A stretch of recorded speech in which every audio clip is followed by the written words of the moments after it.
Ang babaeng umibig mula sa kabilang buhay, katang-isip lamang ngunit punong-puno ng emosyon at misteryo. Bago tayo magsimula mga kabsat, huwag kalimutang mag-like, mag-subscribe, at pindutin ang notification bell at isi-select ang all para lagi kayong updated sa mga kwentong katatakutan, kababalaghan, at mga kwentong may aral dito lamang sa Sindak sa Dilim PH. Ang kwentong ito ay katang-isip lamang, ngunit baka pagkatapos ninyong marinig ito, may isang tao kayong maalala na minsang dumaan sa buhay ninyo, ngunit hindi na muling bumalik. Ang babaeng umibig mula sa kabilang buhay. Sa isang maliit at tahimik na baryo sa probinsya ng Quezon, may isang binatang nagngangalang Adrian.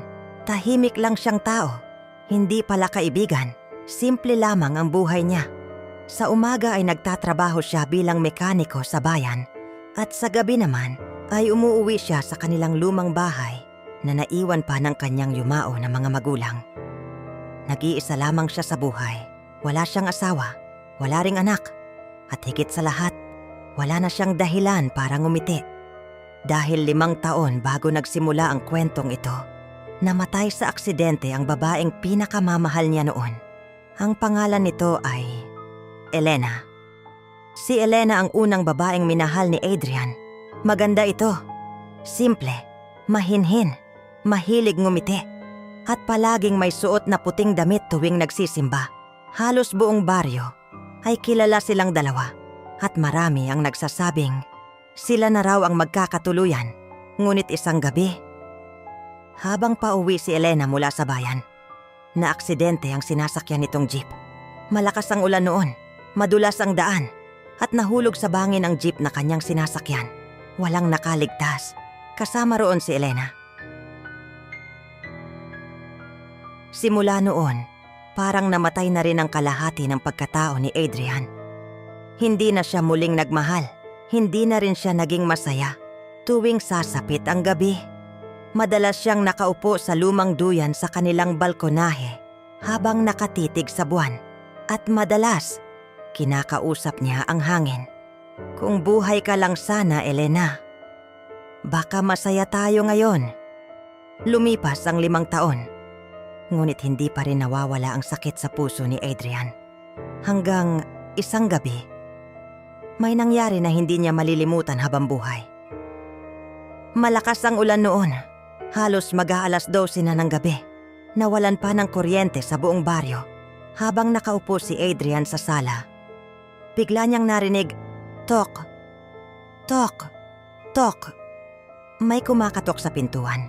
Nung una ay hindi niya pinansin dahil sino ba naman ang pupunta sa gitna ng bagyo. Ngunit maya-maya, mas lumakas ang katok. Tok, tok, tok. Tumayo si Adrian. Kinuha niya ang gasera at dahan-dahang binuksan ang pinto. Ngunit nanlamig ang buo niyang katawan. Dahil sa labas ng bahay, nakatayo ang isang babae.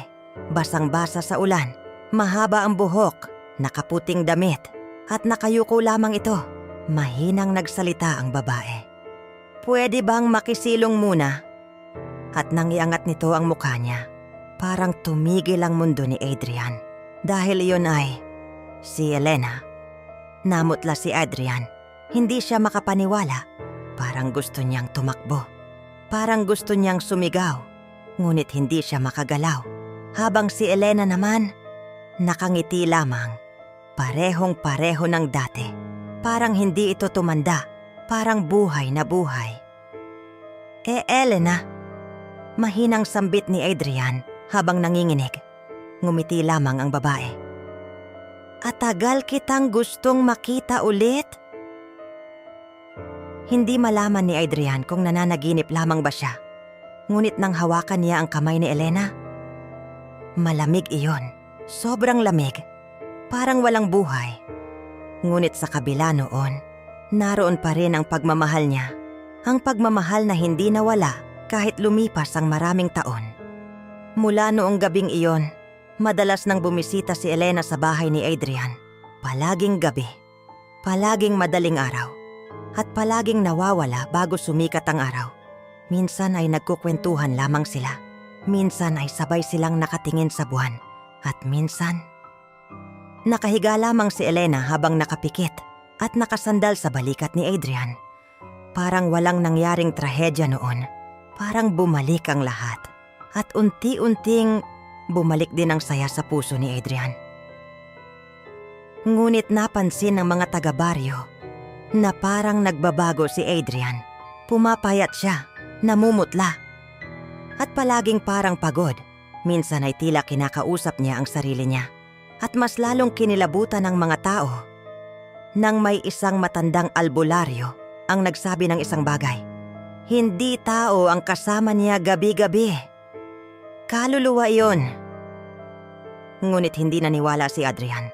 Para sa kanya, si Elena pa rin ang babaeng pinakamamahal niya, patay man o buhay. Hanggang isang gabi, habang magkasama silang nakaupo sa balkonahe, biglang nagsalita si Elena. Adrian, pangako, mahal mo pa rin ako kahit ano mangyari? Oo, kahit malaman mong matagal na akong wala sa mundong ito? Nanahimik si Adrian. At doon, unti-unting tumulo ang luha ni Elena. Hindi ako dapat nandito. Matagal na akong patay. Pero hindi kita maiwan dahil ikaw lang ang dahilan kung bakit hindi pa rin ako matahimik. Napaluha si Adrian. Doon niya unang naramdaman ang matinding takot. Ngunit mas malakas pa rin ang pagmamahal niya. Kung kailangan kong sumama sa'yo, sasama ako? Mahinang ngumiti si Elena. Ngunit habang lumuluha, unti-unti nang naglalaho ang kanyang katawan, parang tinatangay ng hangin. Huwag! Sigaw ni Adrian habang pilit siyang hinahawakan. Ngunit lalo lamang nawawala si Elena. At sa unang pagkakataon, nakita ni Adrian ang tunay na anyo nito. Maputla, sugatan, at may dugo pa sa puting damit nito, katulad noong gabing na aksidente siya. Hindi mo kailangang sumama sa akin. Mahina nitong sabi habang umiiyak. Kailangan mong mabuhay. Kailangan mong maging masaya. At kailangan mo na akong pakawalan. Napaupo si Adrian habang umiiyak. Parang pinipiga ang puso niya sa sakit. Dahil sa wakas, natanggap niyang matagal nang wala si Elena. At ang babaeng kasama niya gabi-gabi ay isang kaluluwang hindi makamove on dahil sa pagmamahalan nilang dalawa. Bago tuluyang mawala si Elena, lumapit ito kay Adrian at marahang hinawakan ang kanyang mukha. Salamat dahil minahal mo ako hanggang sa huli. At pagkatapos noon, unti-unti nang naglaho si Elena sa malamig na hangin ng gabi, kasabay ng mahinang ulan at liwanag ng buwan. Kinabukasan, natagpuan si Adrian na nakatulog sa balkonahe habang yakap ang lumang litrato nilang dalawa. Paglipas ng panahon ay tumanda na rin si Adrian at humina na at sakitin na rin siya. Ang dating masigla at malakas na binata ay naging tahimik na matanda na lamang na palaging nakaupo sa lumang teres ng kanilang bahay. Dumami ang kanyang puting buhok, nanghina ang kanyang katawan. At madalas ay inuubo na siya sa tuwing malamig ang gabi. Ngunit kahit dumaan ang napakaraming taon, hindi kailanman nawala sa puso niya si Elena. Sa bawat gabi ng kabilugan ng buwan, dala-dala pa rin niya ang lumang larawan nilang dalawa. Tahimik siyang nakatanaw sa langit habang pinapakinggan ang malamig na hangin na tila ba may dalang pamilyar na tinig. Madalas sabihin ng mga kapitbahay, tila may kausap daw si Adrian tuwing gabi.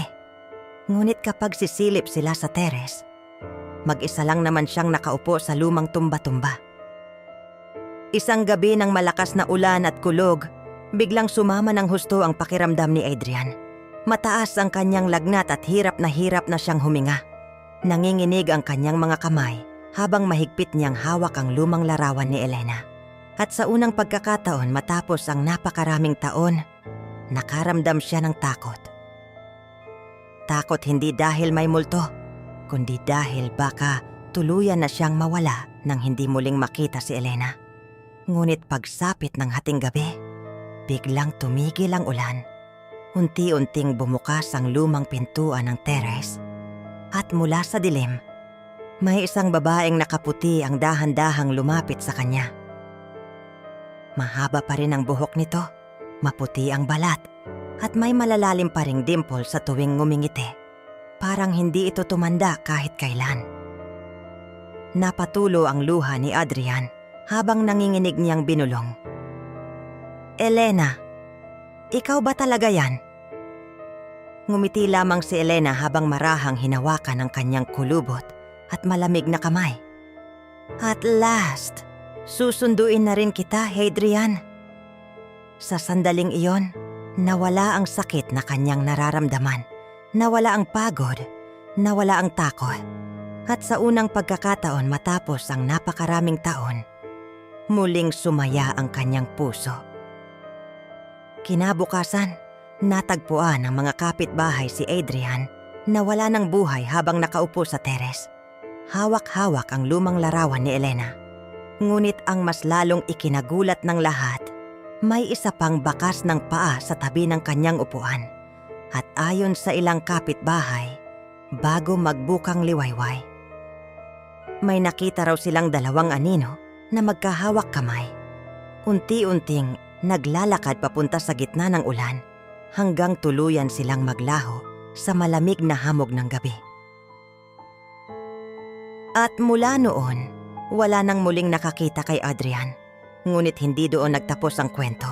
Tuwing sasapit ang gabi ng kabilugan ng buwan, may mga nakatira malapit sa lumang bahay ang nagsasabing may dalawang taong nakaupo raw sa teres. Isang matandang lalaki at isang babaeng nakaputi na nakasandal sa kanyang balikat. Minsan daw ay maririnig pa ang mahina nilang tawanan habang umiihip ang malamig na hangin. At kapag papalapit na ang madaling araw, unti-unti raw naglalaho ang dalawa na parang usok na tinatangay ng hangin. Marami ang natatakot sa lumang bahay nila Adrian. Ngunit may ilan ding nagsasabing hindi raw ito ordinaryong multo. Dahil hindi raw takot ang mararamdaman mo kapag napadaan ka roon, kundi lungkot, pagmamahal at pananabik. Parang ipinaparamdam ni na Adrian at Elena na kahit pinaghiwalay man sila noon ng kamatayan, ang tunay na pag-ibig hindi kailanman nawawala. At hanggang ngayon, kapag malakas ang ulan at bilog ang buwan, may mga nagsasabing makikita mo pa rin sila sa teres, magkahawak kamay, nakatanaw sa gabi, habang dahan-dahang naglalaho sa hamog. Diyan nagtatapos ang kwento ni na Adrian at Elena. Isang pag-ibig na hindi kayang tapusin kahit ng kamatayan. Maraming salamat sa panonood hanggang dulo mga kabsat. At kung bago ka pa lamang dito sa ating channel, huwag mong kalimutang mag-subscribe, i-like ang video, at pindutin ang notification bell para lagi kang updated sa mga susunod pa nating kwento. At tandaan mo, hindi lahat ng multo ay nakakatakot dahil minsan, ang iba sa kanila, naghihintay lang muling makasama ang taong minahal nila habang buhay.